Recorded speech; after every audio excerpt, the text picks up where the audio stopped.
So do you believe in the white privilege theory? It's got a lot of evidence behind it. If you look at the statistics, Bill, they're alarming. And I did a little research before the segment, just to tick off a few for your viewers. Black unemployment rate in Ferguson is 3 times the white unemployment rate. Black men between the ages of 16 and 24 have an almost 50% unemployment rate. For whites, it's 16%. In the United States, a black child is almost 4 times as likely to live in a poor neighborhood as a white child is. 20% of white kids are in single-parent homes. 52% of black kids are. The incarceration rate is 6 times higher for blacks than it is for whites. There's segregated housing in Ferguson. There's underperforming schools. Both of those correlate strongly with low prospects in life. All right, folks, welcome to Give Me Five. Bill O'Reilly and Megyn Kelly going at it over the issue of so-called white privilege on the O'Reilly factor. And, you know, you listen to some of those statistics. How does that translate to white privilege? And white privilege implies that whites lead a privileged life because they're white. And the natural extension of that argument is blacks live an underprivileged life because they're black. Is it white privilege that forces, what should you say, 52% of single-parent households in the black community? And I'm surprised it's that low if I got the statistic right. Is it white privilege that forces an incarceration rate 6 times higher in the black community than in the white community? Is that white privilege that forces that on blacks? Blacks are it's incumbent upon them to live that kind of life? Then how do you explain every successful black in this country? How do you explain every black that's not in prison? How do you explain every black family that's a 2-parent household? How did they overcome this white privilege to succeed on their own as blacks? I think the argument is flawed on its face. Here's some more.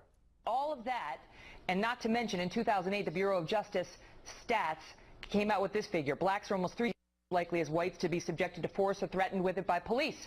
All of that explains the numbers by Pew that show that just 18% of blacks are confident in this Michael Brown investigation. 52% of whites are.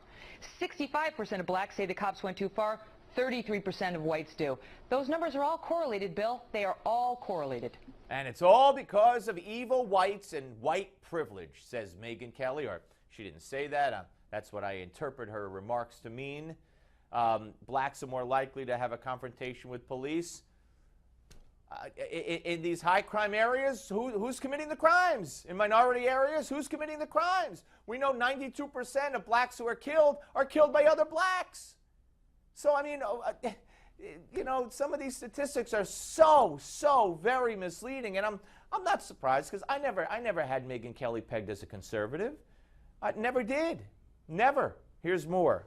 But you and I both know that Holder will call the shots here, and he has the bully pulpit. Number 2. And Holder, the viewers should know, his DOJ was actually cited for misconduct in an investigation against cops down in New Orleans. So there you have the opposite problem. You know, I mean, there's a question about whether Holder can be fair to law enforcement. But I'm dealing with the African-American perception that justice won't happen here, which I think is a myth.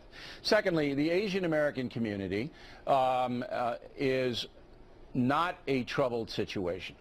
As everybody knows, their academics are better than whites.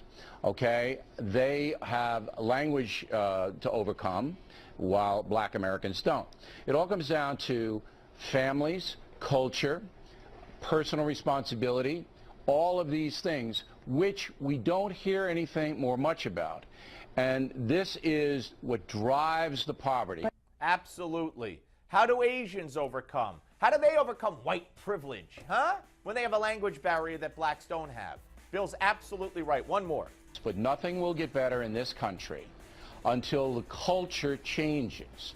And the culture is you can do it. And here's what you have to do. I understand in order that. to succeed. Self-empowerment. Right? And what they don't need in this case, what they don't need in this case, government and white people can't change. What they don't need in this case or in any case is people like Al Sharpton going in there and declaring as a matter of fact that Michael Brown didn't use any deadly force or posed no deadly threat to the officer. That just alienates everybody. All right. Right on, Bill. Newsmax Now updates next.